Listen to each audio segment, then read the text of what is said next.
I wonder if you could talk a bit about the relationship that the party has to different social movements that are in the country right now, the labor movement as well.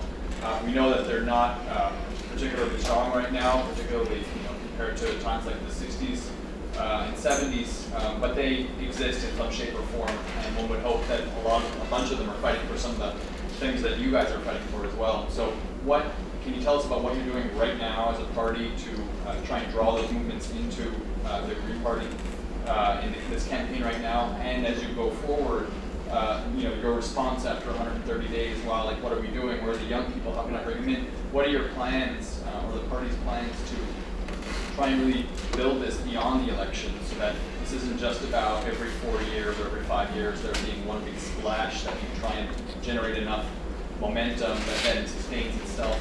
What are your plans to build an organization that is sustained over time and has a sort of ongoing connection to those progressive movements? Yeah, because they're intense. I think that, first of all, again, picking me and Cynthia was a clear choice of where the Green Party wanted to move. But let me tell you, a lot of Green Party members are activists. They're organizers, too. And they're part of the labor movement, they're part of teachers' movements, and they've put in massive amounts of work on their own. Go ahead. I don't know if you're familiar with Lynn Stewart and Ralph Pointer. They've recently come back from California, and the labor movement out there, and many of the Green Party members are extremely active. The problem is the fractious left. This one won't march with this one. It's like black people say, well, how black are you? And the socialists are, well, how socialist are you? So there are 15 splinter socialist groups out there. They're losing their space. They haven't got a pot to pee in, but they won't march with each other. What Ralph and Lynn have to go through to get them to all come together around Lynn is absolutely amazing. She's driving 300 miles either to the left or the right in California to meet a different socialist or a different labor group. So the question is not what is the Green Party going to do, because the Green Party's like that too. I've been to 3 different Green Party, meetings, and each one has a slightly different thing. It's the issue of what are we going to do about a culture that taught each one of us we're an individual, and that we don't see this big tiger out there, and it's not a paper tiger. I'm sorry, Mao's wrong, and it's getting ready to eat us. So my question to you is, what do you do when you go to a group of leftists or you go to a group of labor people? What the hell are you saying to them to make them understand how serious this is? But I would say if we want to look at a good model, we look at California, because those workers out there sure shut down those piers. And I think we can do that here, and a lot of them were Greens.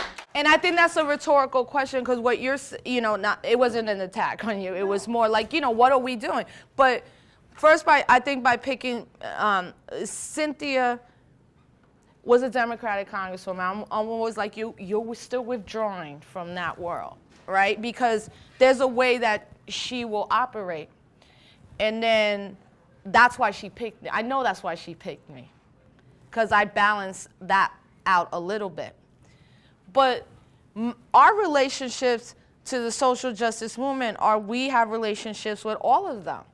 But that's the whole point, that the left is fractured. I mean, I've never seen it like this. I mean, I haven't been an organizer that long, right? But in what I've seen and what I've read, it is so fractured. So I think that it gives the Green Party an opportunity to be a leader of that. That I see it as an amazing opportunity.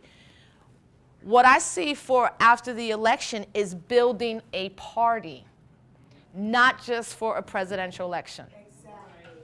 It's about building a party that New York State Green parties within a year can sweep half of these city council seats about to come up. Right now, anybody who cares about electoral politics, you already made your choice to vote. Do this mass civil disobedience against these cats about to push term limits because Bloomberg wants to be a monarchy up in New York.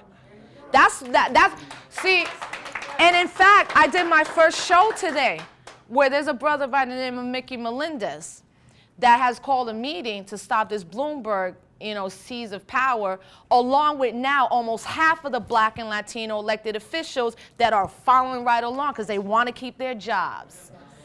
Well, who has it been? Charles Barron, as usual? Maybe Charles and 3 other people that are saying, we don't want term limits. I'm out in 2009. That's what Charles said. I'm out, and I'm out. I got to figure out what I'm going to do next.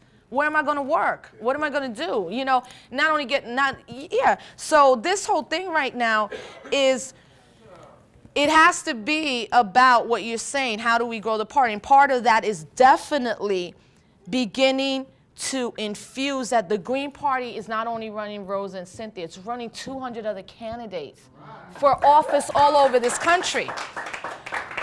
That's more incumbent on us to organize and solidify and resource ourselves to get people into the Congress and Senate to get ready for the 2012 presidential election. If we really want to be serious, me and Cynthia could be up in there with a whole bunch of Democrats and Republicans as the Congress and the Senate. So it is that important. I think,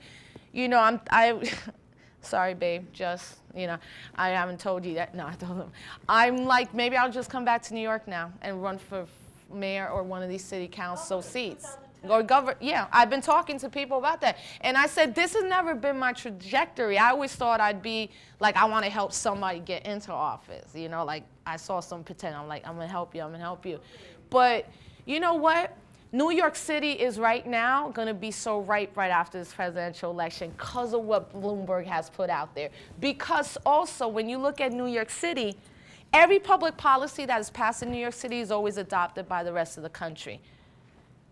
California adopts 3-strike laws. Everybody else started. New York and Cali seem to always set the public policy undertones for the country. So I find that exciting. So that's what I want to do with the party. I want to build a party. I want to essentially try to do what Howard Dean did after the presidential election disappeared, built a party, whether we like it or not. He built that party. He rebuilt that Democratic Party. Whether they implode themselves or not, that's another issue. But what Howard Dean said was, that may not be my role, but I'm going to rebuild this party, and we're going to seize power. And he had a very clear plan on how to do that.